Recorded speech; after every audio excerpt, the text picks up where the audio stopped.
After I shot the bear and he ran away, at about 10 yards, there was a large stream of blood, the largest I've ever seen on any animal that was shot, comes flying out of his nose. I immediately knew what had happened. Now, what you're going to learn in this video you're going to watch is you're going to get understanding. The Bible says get understanding, but you're going to actually see internally the physiology of death, of how and why that took place. It's really interesting, and I hope you enjoy this. This crazy looking thing is a mold of a bear's heart, the bear that I shot, but it wasn't just molded of his heart, it's his heart in the cavity before I actually took it out. Because what I need to reference exactly the placement of the heart in relationship to the thorax cavity to the ribs. So you get to see how we did it in this video. It was crazy. We had to do it outside in the rain. It actually turned out terrible because to get it to set when it was cold, I didn't have all my tools. I had to put more product on to create heat. But nevertheless, I've got this and I'll show you where I'm at. And you know what I'm going to do? Next year, I'm going to do a better job and I'm going to get it right. But sometimes you got to do it wrong the first time to get it right the second time. It's raining out. I've got to do this quick. And this is crazy. So we're going to run there. I got my concoction to be able to mold the heart of the bear in the cavity to show its relationships with the aorta, with the diaphragm, and the mediastinum. So you ready? Here we go.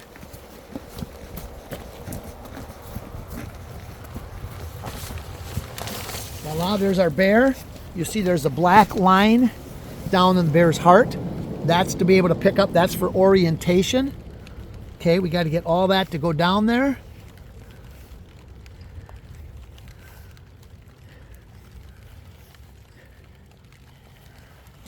Okay.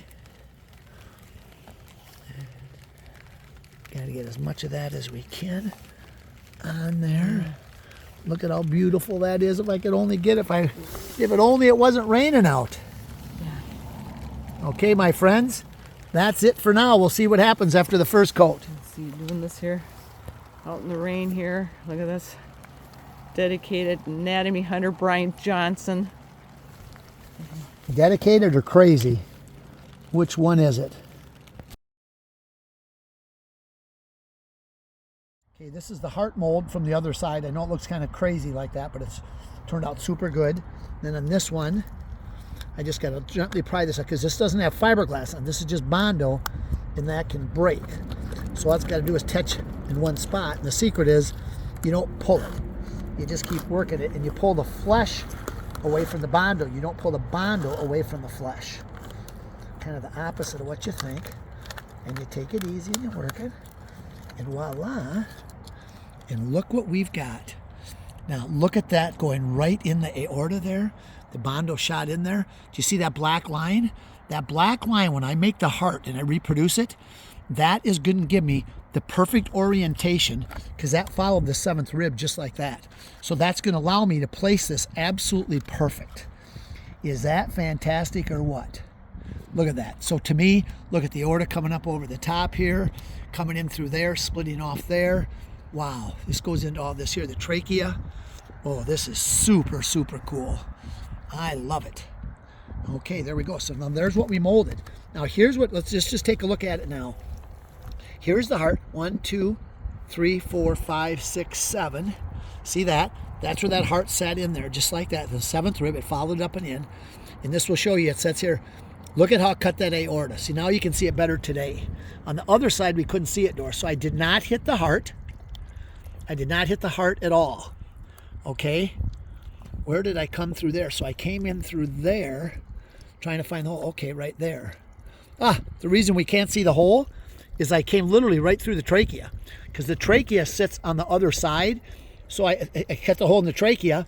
Then from there, it went through the aorta. So can you imagine when this aorta here bursts, when that shot, and that's literally connected right there. See that tube there where my fingers are? It's literally right there. So that blood flows out, goes right into its windpipe, its trachea. So you can see when he ran away, all that blood coming out his nose. It's obvious why. So that is hitting the blood vessel off the top of the heart. Now you can see from where I hit on my shot there, if I would have come down to hit both of these, if I would have come down an inch here more, inched in and closer to the front, I would have hit right here. I'd have been on top of the heart. So I could have come down and forward a little bit more. I'd have hit the top of the heart.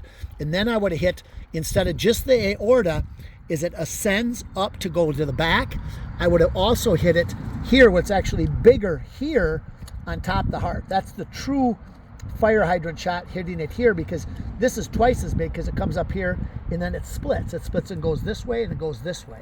That's interesting. Yeah, there's two of them there, Doris, going to the front. On a deer, there's only one.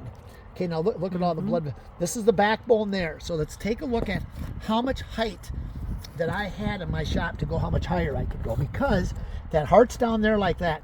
There's the backbone. Do you see how this backbone descends coming down? Okay. Do you see that in the front? I want you to see in the back how high it is from here to here. Okay, how tall that is. When we go in the front where this heart sits, if you come to the first rib, look what you have going forward. You've only got about 3 inches in the front. So that really descends down on a bear. And of course, you take a look at it, that's the way a bear is built. Their back is hunched. It follows it. In the lungs, do you see again how they're big in the back? They're big in the back here, and that's why I call them pear-shaped coming down. So where I hit there, you can see there, I didn't literally have that much higher to go, and I would hit the backbone. So it looked like a perfect shot. In reality, I should have hit lower if you measure the distance from here to here, okay? This technically, the bear's got to be standing straight up and down, so I get this square the way it should be. But if it's from here to here, and I hit there, I should have hit to the top of the heart, would have been more in the middle, so I should have hit about 1.5 inches lower than I did. See that there? Because you can see, believe it or not, look at how close to the backbone that I was. It looked like a perfect shot, but it's higher than you thought. And remember, this diaphragm is swelled, so this is pushed forward way more than it would be when it would be alive. I'm sure if you follow me on the Anatomy Hunter, you share my passion about wanting hunters to be able to kill more deer and wound less. For you to be able to help me, you could send me your videos to theanatomyhunter.org, and you'll find a place that'll say perfect the shot, and all the instructions are there. Thank you very much. I smoke.